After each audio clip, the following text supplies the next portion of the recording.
ইবনে জিয়াদের কাছে খবর হয়ে গেছে।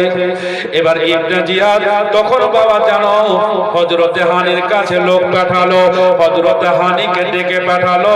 হযরতে হানি এবার তখন ইবনে জিয়াদের কাছে গেল। ইবনে জিয়াদের কাছে যাওয়ার পরে ইবনে জিয়াদ তখন হযরতে হানিকে জিজ্ঞাসা করছে, এই হযরতে হানি তোমার বাড়ি থেকে ইমামে মুসলিম আছে? বলে আমার বাড়িতে যে ইমামে মুসলিম আছে এই কথা যদি ডাইরেক্ট একেবারে বলে দিই তাহলে এটা কিন্তু ধরিয়ে দেওয়া হবে, তাই আমি এটা বলবো না, আমাকে একটু কথা প্যাঁচ লাগিয়ে বলতে হবে। তাই হযরত হানি বলছে যে আমার বাড়িতে আছে এই কথাটা আপনাকে কে বললো? আমার বাড়িতে যে ইমামে মুসলিম আছে আপনাকে কে বললো আমার বাড়িতে আছে? তখন ইবনে জিয়াদ ওই মুয়াক্কিল গোলামকে ডাকছে, এই মুয়াক্কিল গোলাম শুন। মুয়াক্কিল গোলাম আসলো, আসার পরে হযরত হানির মুখের সামনে দাঁড়িয়ে গেল। দাঁড়িয়ে যাওয়ার পর বলছে, এই যে দেখ এই ছেলেটা তোর বাড়ি গিয়েছিল না? বলে হ্যাঁ গিয়েছিল। এবার ছেলেটা বাবা হযরত হানিকে দেখে লজ্জিত হয়ে মুখটাকে নিচে করে নিয়েছে। এবার তখন বাবা হযরত হানি চিন্তা করলো এবার তো আর মিথ্যা বলতে পারবো না। হযরত হানি আহলে বাইতের মহব্বতে, ইমাম হোসেনের মহব্বতে এবার তখন ইবনে জিয়াদকে বলছে, বলে হুজুর গো আমার বাড়িতে মা ফাতেমার বাগানের ফুল নবী ঘরানার সন্তান ইমামে মুসলিম এসেছে, কিন্তু আমি তাকে জাফর দিয়ে ডাকি নাই, দাওয়াত করে ডাকি নাই। উনি এসে আমার বাড়িতে জায়গা চেয়েছিল, তাই আমি তারে সম্মানার্থে থাকার জায়গা দিয়েছি। তবে আপনি আমাকে ছেড়ে দেন, আমি যাব। আমার বাড়িতে যাওয়ার পর সহি সালামতে সম্মানার্থে আমি হুজুরকে আমার বাড়ি থেকে বিদায় করে দেব, পাঠিয়ে দেব। বলে থাক তোকে আর যেতে হবে না। বেরাদের ইসলাম ইবনে জিয়াদ অর্ডার করলো, উল্টা তলবারের বাড়ি মেরে হযরত হানিকে বাবা খামখোটা করে লোহলাত্তা করে দিল। করে দেওয়ার পর এবার তাকে বলছে যে ইবনে জিয়াদ বলছে যা একে ধরে নিয়ে জেলখানায় বন্দী করে দে। জেলখানায় নিয়ে গেল, তালাটা মারছে। ওই সময়তে হযরত হানি বলছে আমাকে যে জেলে দেওয়া হলো কতদিনের মতো? 1 বছর 2 বছর 5 বছর 12 বছর না যাবজ্জীবন জেল। তো বলছে যে তোমাকে এতদিনের জন্য জেল দেওয়া হলো যতদিন পর্যন্ত ইমামে মুসলিমকে ধরে শহীদ না করেছে অতক্ষণ পর্যন্ত এই জেলের তালা খুলবে না। হযরত হানির আর বলার কিছু রইল না। এবার বাবা কুফা শহরে একটা হুড় বেঁধে গেছে, মিথ্যা রটনা রটিয়ে দিয়েছে। হযরত হানির বাড়িতে ইমামে মুসলিম থাকার কারণে হযরত হানিকে শহীদ করে দিয়েছে, কাতাল করে দিয়েছে। এবার সবাই মিটিং করে বাবা এবার তখন ইবনে জিয়াদের কাছে গেল। ইবনে জিয়াদকে বলে, ইবনে জিয়াদ হযরত হানিকে কেন কাতাল করা হয়েছে? ইবনে জিয়াদ বলল, কে বলল তোমাদেরকে হযরত হানিকে কাতাল করেছি? আমরা তো কাতাল করে নাই। মিথ্যা কথা কে বলল? বেরাদার ইসলাম মুআজ্জাজ সাহাবীনে কিরাম ইবনে জিয়াদ বলল হযরত হানি আছে, তবে সবাই যেতে পারবে না। 4 থেকে 5 জন মান্যগণ্য ব্যক্তি এসো, জেলখানার জানালা দিয়ে হযরত হানিকে তোমাদের দেখাইয়া দেব। 4 থেকে 5 জন মান্যগণ্য ব্যক্তি বাবা গেল, জানালা দিয়ে দেখলো হযরত হানি বসে আছে, রক্তে লালে লাল লোহলাত্তা হয়ে আছে। এবার সবাই চলে আসলো যে হযরত হানি তো বেঁচে আছে। সবাই চলে আসলো বাবা। ইবনে জিয়াদ ঢোল পিটিয়ে দিল, মাইকে পাবলিসিটি করে মাইকে এলান করে, দেখেছেন তো দরকার সেটা তো বলতে হবে, যার যেটা দরকার সেটা বলতে হবে। তো ইবনে জিয়াদ বলছে যে হযরত হানির বাড়িতে থাকার কারণে হযরত হানিকে খামখোটা করে জেলের মধ্যে বন্দী করে দেওয়া হয়েছে। এইবার যার বাড়িতে ইমামে মুসলিমকে পাওয়া যাবে তার বাড়িতে ঘুঘু চড়িয়ে ছাড়বে আর তাকে নিস্ত নাবুদ করে দেওয়া হবে। মাইকে মাইকে বলে বেড়াচ্ছে, এলান করছে। তো এইরকম যদি খবর শুনে বাবা, তা আহলে বাইতের মহব্বত যদি না থাকে তো ইমাম মুসলিমকে কেউ বাড়তে জায়গা দেবে? কথা বলেন, দেবে? দেবে না। তো বেরাদের ইসলাম তো সবাই মাগরিবের নামাজের টাইম নামাজ পড়ছে আর এরকম এলান করছে। ইমামে মুসলিম তো নামাজ পড়াচ্ছেন, ইমামে মুসলিম যখন জামাত শুরু করলেন 500 মানুষ তার মুক্তাদি হয়ে পিছনে দাঁড়িয়ে গেছে। এবার নামাজ শেষ হলো না, ডানে আর বামে ইমামে মুসলিম সালাম ফিরিয়ে দেখছে তো 500টা লোকের মধ্যে একটাও লোক নাই। ইমামে মুসলিম বাবা চিন্তায় চিন্তিত হয়ে গেলেন, হতভম্ব হয়ে গেলেন। আল্লাহ, এই কুফা শহরের মসজিদে নামাজ পড়ালাম, পিছনে 500 মুক্তাদি, একটা দায়িত্ব 2000 ইমাম মনে পিছনে দাঁড়ালো, কিন্তু আল্লাহ আমার নামাজ কমপ্লিট হলো না। ডান দিকে সালাম ফিরালাম, বাম দিকে সালাম ফিরালাম, সালাম ফিরিয়ে পিছনে ঘুরে দেখি আল্লাহ একটা মুক্তাদি আমি দেখতে পেলাম না। কি হলো আল্লাহ? হঠাৎ করে 500 মুক্তাদি কোথায় চলে গেল? দোয়া করলো না, পরে সুন্নাত নফল নামাজ পড়লো না, কেনই বা পড়লো না? এরা কেন চলে গেল? জগতের মুসলমান, এরা এই জন্য দোয়া করলো না, এরা এই জন্য সুন্নাত পড়লো না, নফল এই জন্য পড়লো না, কারণ এরা হলো এজিদের গোলাম। এরা হলো এজিদের গোলাম, আর ইমামে মুসলিম হচ্ছে ইমাম হোসেনের গোলাম, আমার নবী পাকের গোলাম। দেখেন বাবা, যারা হবে এজিদের গোলাম মাথায় টুপি লাগবে না, যারা হবে এজিদের গোলাম মুখে দাড়ি সুন্নাতটা বাবা এক মুঠের চাইতে বেশি রাখা লাগবে না। যারা হবে কি বলে আপনার এজিদের গোলাম, জগতের মুসলমান, তাদের সুন্নাত পড়া লাগবে না, নফল পড়া লাগবে না, নামাজের শেষে দোয়া করা লাগবে না। আর যারা হবে ইমাম হোসেনের গোলাম, নামাজ পড়া লাগবে, নামাজের পরে দোয়া করা লাগবে, কারণ দোয়া হলো আদ-দুআ মাকবুল ইবাদাত। দোয়া হলো সমস্ত ইবাদতের মাবুদ, দোয়া হলো সমস্ত ইবাদতের জড়। যারা বাবা আহলে বাইতের গোলাম হবে, নামাজ পড়বে, দোয়া করবে, নামাজের পরে সুন্নাত নফল নামাজ পড়বে, নামাজ পড়বে সুন্নাত মোতাবেক মাথায় টুপি দেবে। আর যারা এজিদের গোলাম হবে বাবা, এজিদের গোলাম হবে, তাদের দোয়া করা লাগবে না। তো কুফাবাসীর মানুষরা তো বেশি এজিদের গোলাম ছিল নাকি? বিরাদর ইসলাম মুআজ্জাজ সাহাবায়ে কিরাম, তো এজিদের গোলাম এখন দুনিয়াতে দেখতে পাওয়া যাচ্ছে কি যাচ্ছে না? অনেক আছে। এরা দেখতে লাগে যে হুসেনের গোলাম, কিন্তু না, আসলে দেখবেন তথ্য খুঁজে গোড়াতে গিয়ে মিলবে এরা এজিদের গোলাম। বিরাদর ইসলাম মুআজ্জাজ আল্লাহ, তো বলছিলাম এজিদের গোলাম দুনিয়াতে আছে কি নাই?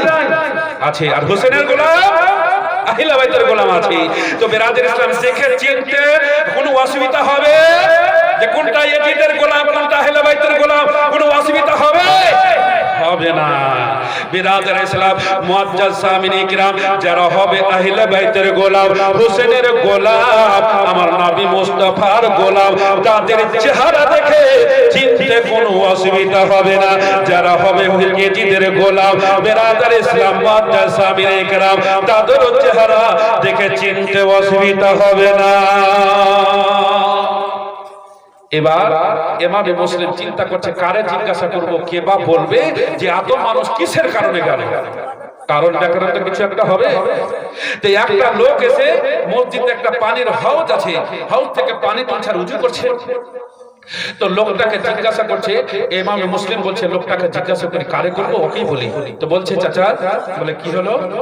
বলে আমি নামাজ শুরু করলাম, 500 লোক আমার পিছনে নামাজ পড়লো, কিন্তু নামাজ শেষ হলো না, সব চলে গেল, কারণটা কি? তো বলছে হুজুর, আপনারা নামাজ পড়ছিলেন, আমার একটু আসতে দেরি হলো, জামাতটা ছুটে গেছে, কিন্তু আমি শুনলাম যে হযরত হানির বাড়িতে ইমামে মুসলিমকে জায়গা দেওয়ার কারণে ওকে খামখুঁটা করে লোহলাপটা করে ওকে জেলখানায় বন্দী করে দেওয়া হয়েছে। আর ইবনে জিয়াদ কড়া করে এলান করেছে, একটা গাড়িতে মাইক দিয়ে ছেড়ে দিয়েছে যে এবার ইমামে মুসলিমকে যার বাড়িতে পাওয়া যাবে, ইমামে মুসলিমকে যে জায়গা দেবে তার দিহিতে ঘুম চড়িয়ে ছাড়বে। এই ভয়ে হুজুর যে নামাজ শেষ হবে, দোয়া হবে, তারপরে আপনি নবী ঘরানা সন্তান, মা ফাতেমার বাগানের ফুল, আপনি যদি কাউকে কারো বাড়িতে জায়গা চাহেন তো না করতে পারবে না। এই জন্য নামাজ পড়া শেষ হয়নি, তারা চলে গেছে, যে আমরা থাকবো না, আমাকে আপনাকে বলতে পারবে। হুজুর আমিও চলে যেতাম, থাকতাম না, শুধু আমার জামাতটা ছুটে গেছে। সেই তো বেরাদার ইসলাম, ও যখন বলে দিলে তো ইমামে মুসলিমের মনে দুঃখ হলো, হায়রে কুফাবাসীর মানুষ, তুই কথাটা মনেই রাখতে পারতি যে তুই হয়তো আমাকে ভালোবাসিস, কিন্তু তুই বলে দিলে যে আমিও চলে যেত।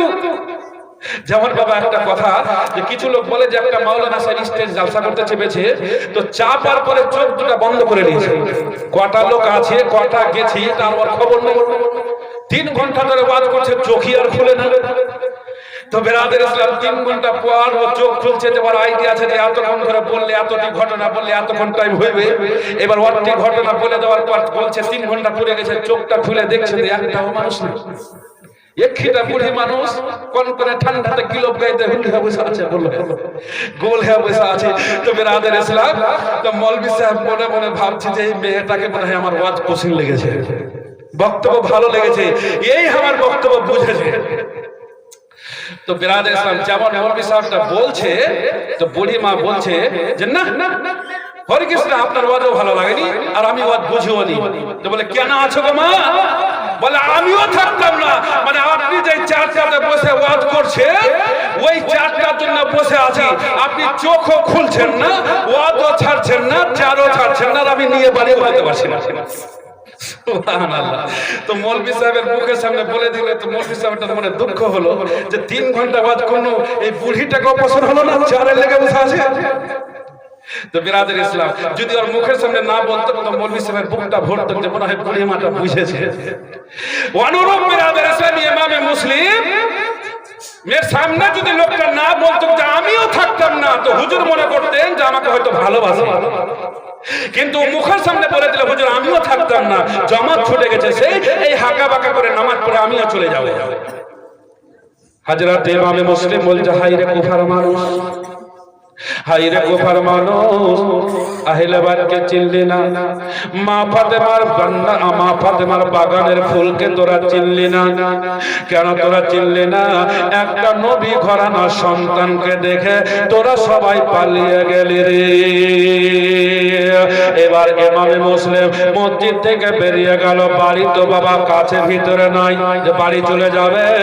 এক তো হলো মদিনা বাড়ি, মদিনা ছেড়ে মক্কায় এসে 400 মাইল রাস্তা, আবার মক্কা থেকে কুফা হচ্ছে 400 মাইল রাস্তা, মানে 800 মাইল রাস্তা। এত দূর পথ তো বাবা হুট করে যাওয়া যাবে না। এবার দেখেন বাবা ইমামে মুসলিম রাদিয়াল্লাহু তাআলা আনহু মসজিদ থেকে বের হলো, ডানে দেখছে বাবা বাড়ি বন্ধ, দরজা বন্ধ, ডান দিকে বামে দেখছে যেন জানালা বন্ধ, সন্ধ্যাবাতি পর্যন্ত বাবা কেউ দেয় না। সবাই ভয়ে দরজা জানালা বন্ধ করে দিয়েছে, সন্ধ্যাবাতি দেয় নাই। ভয় বলে একটা সন্ধ্যাবাতি দেখে যদি ইমামে মুসলিম বাড়িতে আসে, জায়গা চাহে না করতে পারবো না, আর যদি জায়গা দিয়ে দিই আমার বাড়ি পর্যন্ত থাকবে না। এই মনে করে বাবা সবাই জানালা দরজা বন্ধ করে দিয়েছে। হযরত ইমামে মুসলিম রাদিয়াল্লাহু তাআলা আনহু এবার যেন বাবা পা চালিয়ে যাচ্ছে, 1 পা 2 পা করে যাচ্ছে, যেতে যেতে যেতে যেতে গোটা গ্রাম পার হয়ে গেল বাবা। গ্রামের মাথাতে দেখছে যেন একটা বয়স্ক মহিলা একটা হারকেল নিয়ে আছে, ডান দিকে ঘুরিয়ে হারকেলের ফিতাটা উঁচু করে, আগুনটা বেশি হয়ে যায়, আবার যেন বাম দিকে ঘুরিয়ে আবার নিচু করে দেয়, আগুনটা কমিয়ে দেয়, হারকেলটাকে যেন লুকাবার চেষ্টা করে। এইরকম মাদা করছে বাবা, মনে হচ্ছে যে মেয়েটা কাউকে খুঁজছে, কিছু একটা খুঁজছে। ইমামে মুসলিম আন্দাজ করলেন। এবার আস্তে আস্তে 1 পা 2 পা করে ওই মেয়েটার কাছে গেল, যাওয়ার পরে বলছে মা, বলে কি হলো? বলে আমি দেখলাম যে কুফা শহরে এখন মাগরিবের নামাজ হতে না হতে সবাই জানালা দরজা বন্ধ, সন্ধ্যাবাতি পর্যন্ত দেয় নাই, আর আমি দেখছি তোমার বাড়ির দরজা খোলা, আর তুমি একটা হারকেল নিয়ে ডান দিকে একবার হারকেলের ফিতাটা উঁচু করো, আবার বাম দিকে করে নিচু করো, মনে হচ্ছে একটা কি খুঁজছো। তো বলছে মেয়েটা বলছে যে বেশি কথা বলার সময় নাই। আমার একটা ছেলে নাম হলো তার বেলাল, ও ইবনে জিয়াদের দরবারে চাকরি করে। আমার একটা ছেলে নাম হলো তার বেলাল, ইবনে জিয়াদের দরবারে চাকরি করে। রোজ ছেলেটা সন্ধ্যার আগে আগে চলে আসে, কিন্তু আজকে সন্ধ্যা লেগে গেছে, এখন পর্যন্ত আসে না। আর একটাই হলো আমার ছেলে, ওই ছেলেটার অপেক্ষাতে আমি আছি, আর দরজাটা খোলা রেখেছি। হার খেলের কলতাটা উঁচু করছি আর নিচু করছি, মানে আমার ছেলেকে উঁচু করে খুলছি, আবার ভয়ে আবার নিচু করে দিচ্ছি। বলে কেন? বলে আমি শুনলাম মাইকে মাগরিবের নামাজ চলছিল, তখন এলান করছিল ইমামে মুসলিম হযরত হানির বাড়িতে থাকার কারণে ইমাম হযরত হানিকে যেন উল্টা তলোয়ারের বাড়ি মেরে খামকোটা করে জেলের মধ্যে বন্দী করে দিয়েছে। আর এলান করছে এবার যার বাড়িতে ইমামে মুসলিমকে পাওয়া যাবে তার বাড়িকে জ্বালিয়ে পুড়িয়ে ছাই করে দেওয়া হবে। এই জন্য গোটা কুফা শহরে যেন কারফিউ জারি লেগে গেছে, সবাই জানালা দরজা বন্ধ করে দিয়েছে। আমিও বন্ধ করে দিতাম, কিন্তু আমার ছেলেটা আসেনি, যার জন্য খোলা। আসলে আমিও বন্ধ করে দেব। বলে মা বন্ধ তো করে দিবি, তবে একটা কথা বলবো। কি? বলে আমি বড় পিপাসিত হয়েছি, আমার ভিতরখানা শুকিয়ে যাচ্ছে, আমাকে একটু পানি পান করাতে পারবে?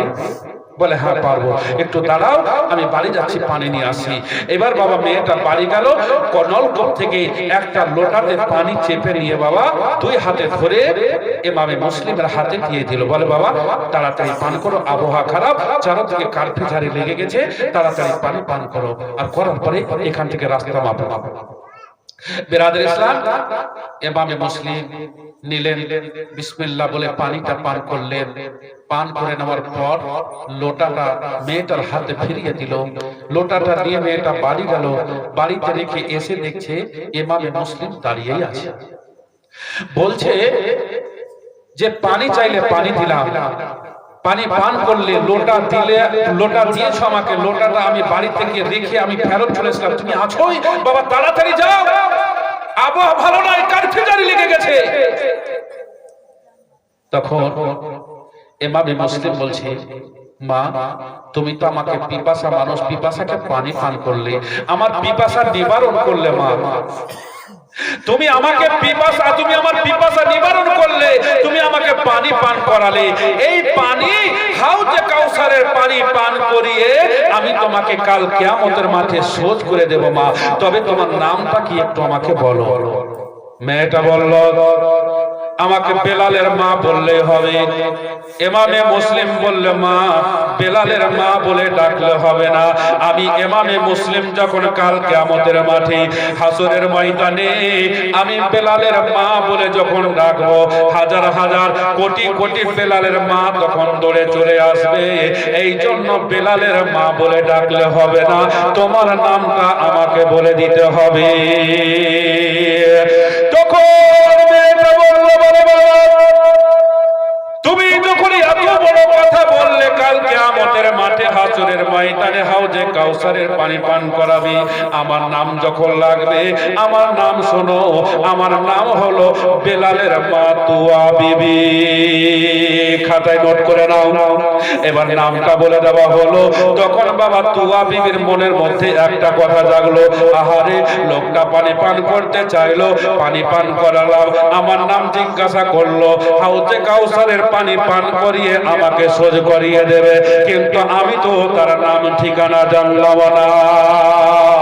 তুয়া বিবি বলে বাবা রে, তুমি তো আমার নাম জানলে, আমার কাছে পানি চাইলে পানি দিলাম, আমার নাম জানলে আমি নাম বলে দিলাম বাবা, কিন্তু তোমার নামটা তো জানা হলো না। বাবা রে তোমার নামটা একটু আমাকে দয়া করে বলে দাও। ইমামে মুসলিম বললে বলে মা আমি নামটা যদি বলি, এই গোটা কুফা শহরে কারফিউ জারি লেগে গেছে, যার জন্য জানালা বন্ধ করেছে, যার জন্য দরজা বন্ধ করেছে, মানুষ সন্ধ্যা বাতি পর্যন্ত দেয় নাই। ওটাই হলাম আমি নবী ঘরের সন্তান ইমামে মুসলিম। বেটাই হলাম, আমি ইমামে মুসলিম, তুমি দরজা বন্ধ করবে না তো? এবার তুয়া বিবি বলল, আহারে আমি কি করলাম রে, যাদেরকে জাফর দিয়ে পাওয়া যায় না, দাওয়াত করে পাওয়া যায় না, আজকে আমার বাড়িতে চলে এসেছে। এতক্ষণ ধরে আমি বাড়িতে বসতে দিনে, জায়গা দিনে, খাবার দিনে, কাল কিয়ামতের মাঠে মা ফাতেমা যখন বলবে, এ তুয়া বিবি বেলালের মা, আমার ঘরানার সন্তান, আমার জান্নাতের, আমার বাগানের ফুল, নবী ঘরানার সন্তান ইমামে মুসলিম তোর বাড়ি গিয়েছিল, বসতে জায়গা দিসনি, আদর করিসনি, যত্ন করিসনি, খাবার দিসনি, সুতা বসার জায়গা দিসনি, তুই ভয়ানক বেয়াদবি করেছিস, তখন তো মা ফাতেমার কাছে আমি লজ্জিত হয়ে যাব। তাই বলে বাবা তাড়াতাড়ি করে আপনি চলে আসেন, তাড়াতাড়ি করে বাড়িতে আসেন। বাড়িতে ঢুকলো, বাড়িতে গেল, আর বাড়িতে যাওয়ার পর এবার একটা ঘরে জায়গা দিল। জায়গা দেওয়ার পর বেরাদের ইসলাম মুআজ্জাজ সাহাবায়ে কিরাম জায়গা দেওয়া হলো, খাবার দেওয়া হলো। এবার বাবা ইমামে মুসলিমকে জায়গা দেওয়া হলো, দরজাটা লাগা হয়েছে, আর বেলাল বাবা ইবনে জিয়াদের দরবার থেকে চাকরি করে বাড়ি ঢুকে গেল। মা তুমি এখনো জেগে আছো? বলে হ্যাঁ বেটা, মা কোনদিন বেটা না আসলে ঘুমাতে পারে, তাই আমি জেগে আছি। অত দেরি করো না বেটা, এতখানি দেরি? বলে কাজে কামে একটু দেরি হয়ে গেছে। বলে হাত দাও, তাড়াতাড়ি খাও, খেয়ে বেটা খাস্তে না মানুষ, একটু আরাম করো। এই জন্য বাবা মুক্তাসার করি। এবার দেখেন বাবা কি বলে আপনার পানি, কি বলে খাবার দিল, হাত পাশে খাওয়া দাওয়া, মা বাবা মা আর বেটা দুইজনে খেলে। বলে বেটা আরাম কর। বেলাল গেল বেলালের ঘরে, আর তুয়া বিবি গেল তুয়ার ঘরে। যাওয়ার পরে কিন্তু বেলাল তো ঘরে আছে, তুয়া বিবির আর ঘরে বিছানায় মন টিকে না, যে আমার বেটা ইবনে জিয়াদের দরবারে চাকরি করে, আর এখন যদি আমার বেটা জানতে পেরে যায় তাহলে তো কাজ খারাপ হয়ে যাবে। বেরাদের ইসলাম জানতে পারলে তো সকালে যে বলে দিবে। বেরাদের ইসলাম তাই তুয়া বিবি বারবার ঘরে যাচ্ছে, আর ইমামে মুসলিমের ঘরের দিকে তাকাচ্ছে, যে আমার বেটা বুঝে গেছে বা জানতে পেরে গেছে নাকি। তো হাজরাতে কি বলে আপনার তুয়া বেলালের মা যে যাওয়া আসা করছে, বেলাল বাবা কেমন করে দেখে নিল। দেখে নেওয়ার পর মা এখনো ঘুমাওনি, বারবার দেখছি তুমি ওইটা ঘরের দিকে তাকাচ্ছ, কে আছে ঘরে?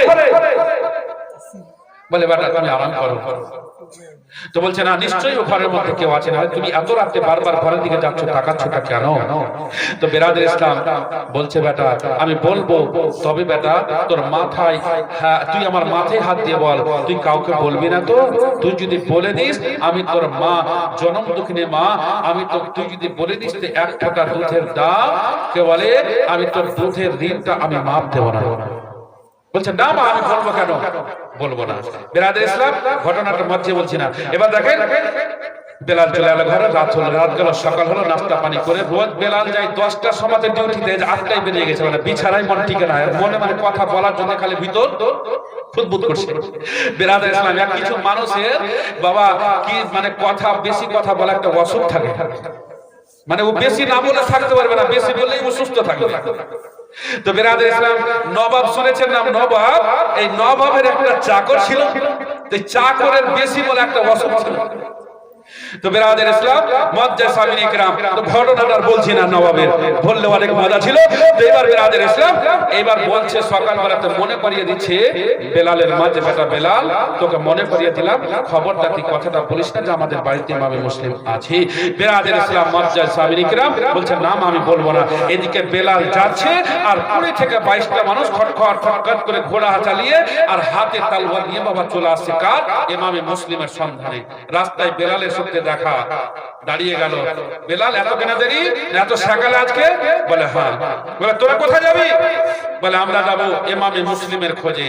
বলে তোরা যতই ঘোরাঘুরি কর, ইমামে মুসলিমের খবর তোরা, ইমামে মুসলিমকে তোরা খুঁজে পাবি না।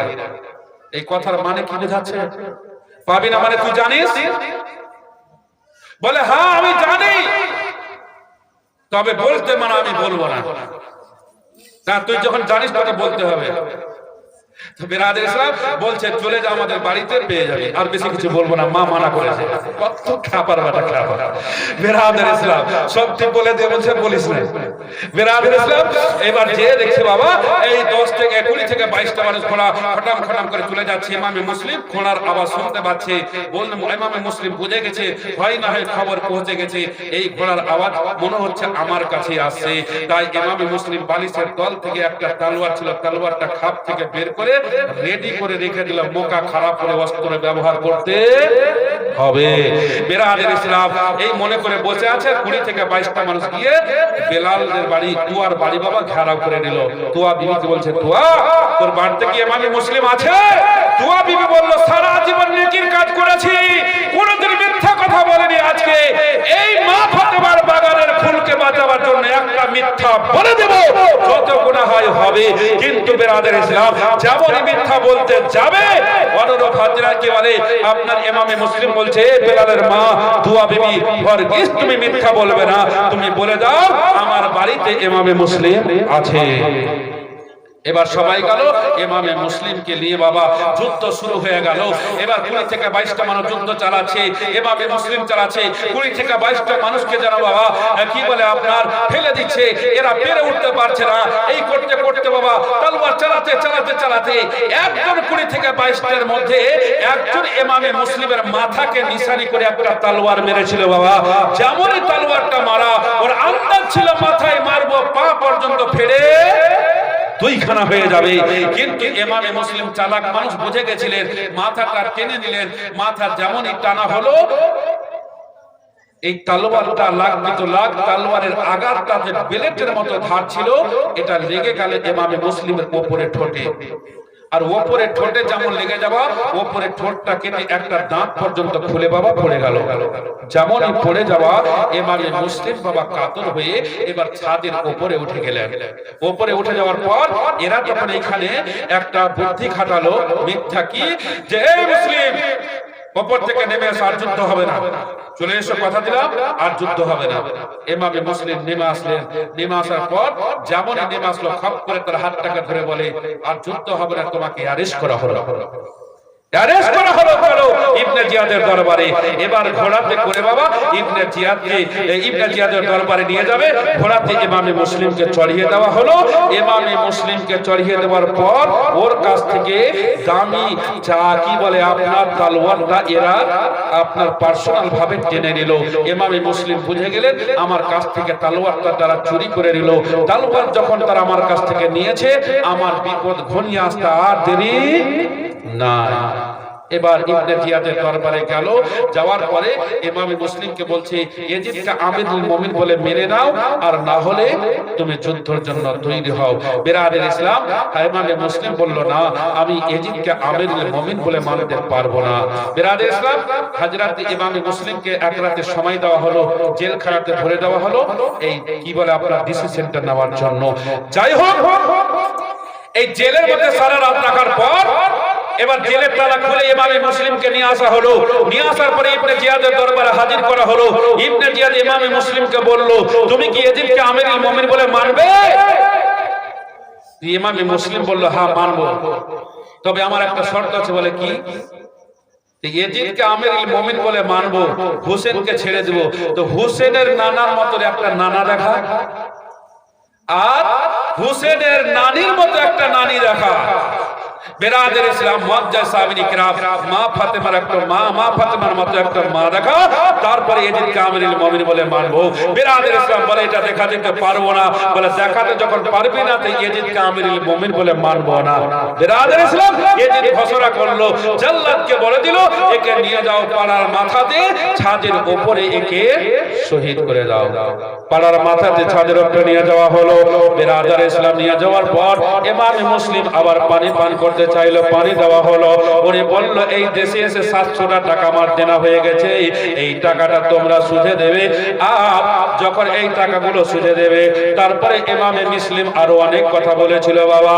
তারপরে ইমামে মুসলিমকে শেষ পর্যন্ত তলোয়ার চালিয়ে বাবা গলাটাকে গর্দান থেকে জুতা করে দেওয়া হয়েছিল। ধুম করে মসজিদের ছাদে পড়ে গেল, বডিটাকে ছাদ থেকে ফেলে দেওয়া হয়েছিল, জানাজা পড়ে নাই, কবরও দেয় নাই।